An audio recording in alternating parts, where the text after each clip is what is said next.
Welcome to the SPHR Deep Dive. We're here to cut through all the noise and really give you those sharp insights you need for success.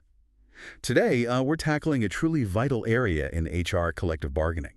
So if you're gearing up for the SPHR exam, or maybe you just want to really get a handle on the complexities of labor relations, well, this deep dive is definitely for you.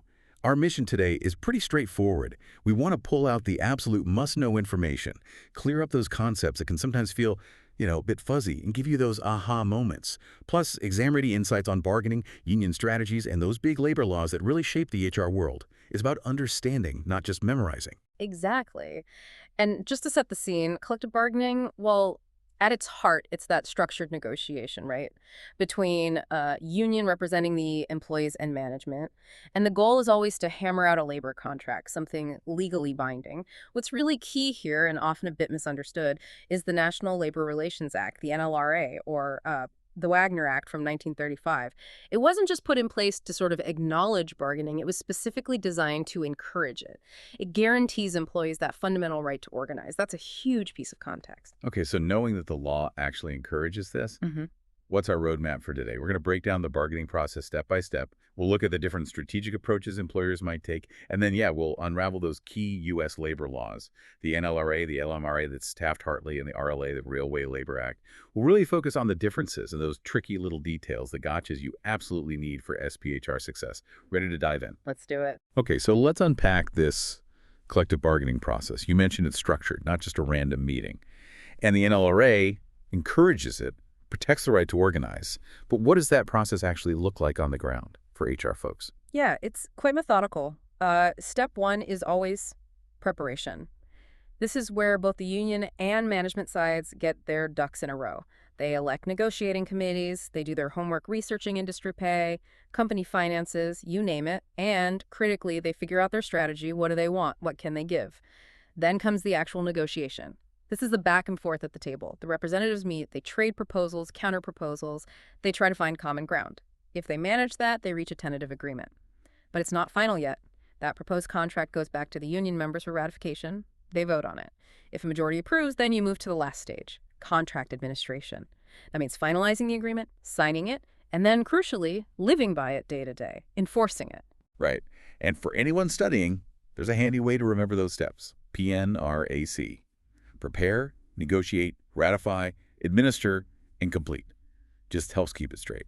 Now, during those negotiations, what has to be discussed? What's optional? Are there clear lines? Oh, absolutely. Employers have a legal duty to bargain in what's called good faith over mandatory subjects. Think of these as the absolute core issues: wages, working hours, benefits, safety conditions. You have to discuss these if they're brought up. Then there are permissive items. These are things that can be discussed if both sides agree, maybe things like decisions about subcontracting or internal union stuff, as long as it impacts the employees in that bargaining unit. But neither side can force the other to bargain over these. And that term good faith, it sounds simple, but it's pretty loaded, isn't it? It means more than just showing up. It's about genuinely trying to reach an agreement. So what if those talks, even in good faith, just stall? What happens then? Well, if they truly reach a deadlock after bargaining in good faith, an employer might be able to declare an impasse. If they do, they can potentially implement their last best offer. But that's a risky move. The union can challenge that decision with the NLRB, arguing it wasn't a genuine impasse. Okay, here's a classic SPHR challenge question for you. Yeah. Let's say the union members vote down the tentative agreement, they reject it. What's the immediate, legally required next step? Strike. Lockout. Ah, the classic. Gotcha. The answer is actually return to the table. A rejection doesn't automatically trigger anything else. The law only compels both sides to bargain in good faith. It doesn't compel them to agree. So a no vote just means more negotiation. Understanding that is really key. Got it. Now here's where things get really interesting for the employees themselves. Once a union is certified, and that CBA, the collective bargaining agreement, is in place, those employees in the unit are no longer strictly at will. That's a massive change, right? It's a fundamental shift, absolutely. For anyone maybe less familiar, at will basically means an employer can fire someone for pretty much any reason or no reason at all, as long as it's not an illegal one like discrimination. But a CBA changes that. It typically covers the mandatory stuff, wages, hours, benefits, seniority.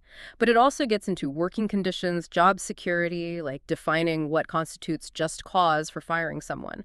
And it sets up a formal grievance and arbitration process. That's the mechanism for resolving disputes under the contract. It replaces that pure managerial discretion with a clear, usually binding procedure. Yeah, HR's role in all this, it's not just administrative, is it? It's deeply strategic. We're not just watching from the sidelines. Not at all. HR is crucial for providing the data, the cost analysis, payroll figures, projections for how much different benefit packages will cost. This is the info management needs to actually model proposals and figure out how to fund the contract. Can you give us an example? Like, how would HR present that? Sure. Let's say an employer has a $2 million annual wage base. If the union proposes a 5% raise, HR needs to be able to calculate that impact immediately. That's an extra $100,000 a year. Or maybe frame it differently. Okay, a 3% raise on our current weekly payroll of $5,000 adds about $700-800 annually. Being able to crunch those numbers and communicate them clearly is vital. Then, once the contract is ratified by the members' vote, it's legally binding. HR then jumps into action, updating payroll, communicating the new rules, maybe changes to raise eligibility dates or seniority calculations based on the CBA language. It's about operationalizing the agreement. Okay, that makes sense. Now let's talk about scope. Does the NLRA and this whole process apply to everyone? This leads us to a really critical difference, public versus private sector. Yeah, this is a huge SPHR sticking point. The NLRA primarily covers private sector employers. Most government employees, federal, state, local, are actually excluded from the NLRA's coverage. So what governs them then?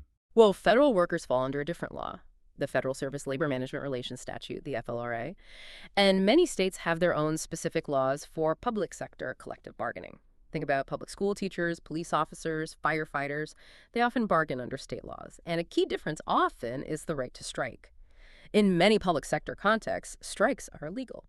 So if you see an SPHR scenario, your first question should be, is this a private company covered by the NLRA or a public entity where different rules, maybe state rules, apply? It changes the entire landscape. That's a critical takeaway right there. Always check the sector.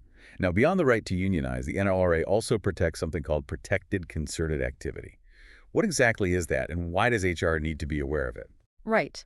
Protected concerted activity is basically any action taken by 2 or more employees together, or even just one employee acting on behalf of others aimed at improving their working terms and conditions. It doesn't require a union to be involved. So, for example, if 2 employees are talking on their break about how low their pay is and they decide to go talk to their supervisor about it together, that conversation and their action is protected under the NLRA. But what if it's just one person complaining? Generally, if it's just one person complaining solely about their own situation with no connection to others, that's usually not considered concerted activity. The key is the concerted part acting together or for the group. Okay. And related to collective action, let's talk strikes. The NLRA protects certain types of strikes, but there are key differences, right? Okay. Especially for the SPHR exam. Absolutely. There are 2 main types under the NLRA. First, an economic strike. This is when workers strike over economic issues demanding better wages, better benefits, things like that. In this case, the employer is legally allowed to hire permanent replacements for the striking workers. The strikers retain recall rights if positions open up later, but they can be replaced. The second type is an unfair labor practice, ULP strike. This happens when workers strike specifically because the employer has committed an unfair labor practice. Maybe they refuse to bargain in good faith or illegally fired union organizers. Here's the crucial difference. ULP strikers cannot be permanently replaced. They have a right to get their jobs back when the strike ends, even if it means displacing replacements hired during the strike. That distinction is tested frequently. Okay, permanent replacement eligibility. That's the key differentiator. This naturally leads us to think about employers for energy. HR often faces this core question. Do we aim for union avoidance, or do we adopt a union acceptance strategy? This really shapes the whole HR approach, doesn't it? It really does. It goes right to the heart of workplace culture. A union avoidance strategy involves actions aimed at making unionization seem unnecessary or undesirable to employees. But, and this is critical, it has to be done legally within the strict boundaries of the NLRA. Now, interestingly, some argue the best union avoidance strategy is actually a form of acceptance, accepting that employees have needs for fairness, voice, and good conditions, and proactively meeting those needs so well that a third party like a union just isn't appealing. That's a great way to put it. So how does HR proactively Beat them to the punch, so to speak. Through really solid proactive HR practices, things like conducting regular, genuine employee surveys to understand concerns, benchmarking pay and benefits to ensure you're competitive, and being transparent about it. Training supervisors not just on the rules, but on how to build positive relationships. It's about creating an environment where employees feel heard, respected, and fairly treated. Like that expert quote suggests, focus on why the company is good, not just why a union might be bad. I remember that casino CEO example. Be ready with the data. If the union promises more money, you need to know where you stand. We pay in the top 20% of the industry, for example. Yeah. Facts, not just opinions. Exactly. Build trust, have fair policies, train supervisors well, maintain open communication, resolve grievances effectively. Fundamentally, happy, engaged employees are far less likely to feel they need a union. The mnemonic here is sometimes facts detest, not fears. Provide factual information, don't rely on threats. But there's definitely a line you cannot cross. What are those clear no-nos for employers during an organizing campaign? The illegal stuff. Right. The NLRA is very clear here. Employers absolutely cannot engage in actions that threaten employees, like saying, if the union gets in, we'll shut down. They can't bribe or promise benefits contingent on voting against a union. Vote no and you'll all get a bonus. They can't interrogate employees about their union support or activities. No spying on union meetings. Remember, employees have Section 7 rights to engage in union activity. Management can share facts and opinions, but they absolutely cannot coerce, mislead, or make promises tied to the outcome of a union vote. That's crossing the line into an unfair labor practice. Okay, so that's avoidance. What about the flip side? Union acceptance. When might that be the strategy, and what does it look like? Union acceptance means management basically acknowledges the union's legitimacy. Maybe organizing is inevitable, or maybe it's even seen as a way to stabilize labor relations. The employer typically stays neutral during the organizing drive, and if the union wins certification, works constructively towards negotiating a fair contract. HR's role then shifts more towards thorough preparation for bargaining, understanding labor law nuances, gathering data for proposals, possibly even building collaborative labor management partnerships. Where do you usually see this acceptance strategy? It's pretty common in industries that are already heavily unionized. Think auto manufacturing, airlines, maybe some public utilities. Sometimes the legal framework encourages neutrality. And you might see things like joint labor management committees working together on safety or productivity. And circling back to that crucial SPHR point, in the public sector, where the NLRA often doesn't apply, acceptance under state law is frequently the default. Public employers often can't legally fight unionization the way private ones might try to. So HR leaders there must know their specific state labor laws, including rules around strikes, which, as we said, are often prohibited. Right, let's really solidify the legal foundation now. We've mentioned these landmark laws, NLRA, LMRA, RLA. Let's break down exactly what each one does. Okay. The big three, a quick way to think about it. Wagner, NLRA, 1935, generally encourages unions and protects employee rights to organize. Taft-Hartley, LMRA 1947, came later to sort of rebalance things, adding restrictions on unions. And the Railway Labor Act, RLA 1926, is the oldest, specifically for rail and airlines, focused on preventing transport disruption. So starting with the National Labor Relations Act, NLRA, or Wagner, this is the cornerstone for private sector labor law in the U.S. Its main goal was to level the playing field, giving private employees the guaranteed right to organize, join unions, and bargain collectively. And it specifically called out things employers couldn't do. Right, those 5 employer unfair labor practices, the ITDR we touched on. Exactly. Let's spell those out again because they're critical. Employers cannot interfere with, restrain, or coerce employees exercising their rights, like threatening them, dominate or illegally assist a labor organization, like setting up a fake company union, discriminate in hiring or employment terms to encourage or discourage union membership, like firing someone just for organizing, discharge or discriminate against an employee for filing charges or testifying under the Act, and refuse to bargain collectively in good faith with the union. The NLRA also protects that protected concerted activity even if there's no union, and it established the National Labor Relations Board, NLRB, to enforce the law. But remember those key exclusions: government employees, supervisors, agricultural workers, domestic workers, independent contractors. They're generally not covered. Okay, then came the Labor Management Relations Act, LMRA, or Taft-Hartley, in 1947. You said this was a rebalancing act. It was. After WWII, there was a wave of strikes, and Congress felt the pendulum had swung too far in favor of unions under Wagner. So Taft-Hartley introduced some significant changes. It banned the closed shop where you had to be a union member before being hired. Mm. And very importantly, it authorized states to pass right-to-work laws. These laws, which exist in many states today, say that employees cannot be forced to join a union or pay union dues as a condition of employment, even if a union represents their bargaining unit. Taft-Hartley also defines specific union unfair labor practices. Right, the CCRSEF. What are those union ULPs? Okay, unions under Taft-Hartley cannot coerce employees to join or not join a union, cause an employer to discriminate against an employee, usually to encourage union membership, refuse to bargain in good faith with the employer, engage in certain types of secondary boycotts, pressuring neutral employers, charge excessive or discriminatory membership fees, or engage in feather bedding, requiring payment for services not performed. It also established the union's duty of fair representation to all members of the bargaining unit, whether the union members or not, and gave employers more legal tools, like seeking injunctions against certain strikes. Okay, that covers NLRA and LMRA. What Yes. about the Railway Labor Act, RLA, from 1926? Much older, you said, and specific. Very specific. It applies only to railroads and airlines. That's it. Its main goal was, and is, to prevent strikes in these absolutely critical transportation sectors from shutting down the country's commerce. It uses a different body, the National Mediation Board, NMB, not the NLRB, and it has a much more drawn-out process involving negotiation, mediation, cooling off periods, and even potential presidential emergency boards before a strike or lockout can legally happen. So if you see a question about airline pilots or railroad engineers, think RLA, not NLRA. Different rules, different board, different process. Perfect. Okay, time for some quick fire practice. Let's test some of these concepts with common SPHR gotchas. First tip. Is it legal for a manager to say, we already provide excellent health insurance and a 401k match during a union campaign? Yes, generally that's legal. Stating factual information about existing benefits is usually permissible. It's promising new benefits or threatening to take away existing ones based on the union vote outcome that becomes illegal coercion, facts versus promises or threats. Good distinction. Another quick tip. What's the key impact of right-to-work laws allowed by Taft-Hartley?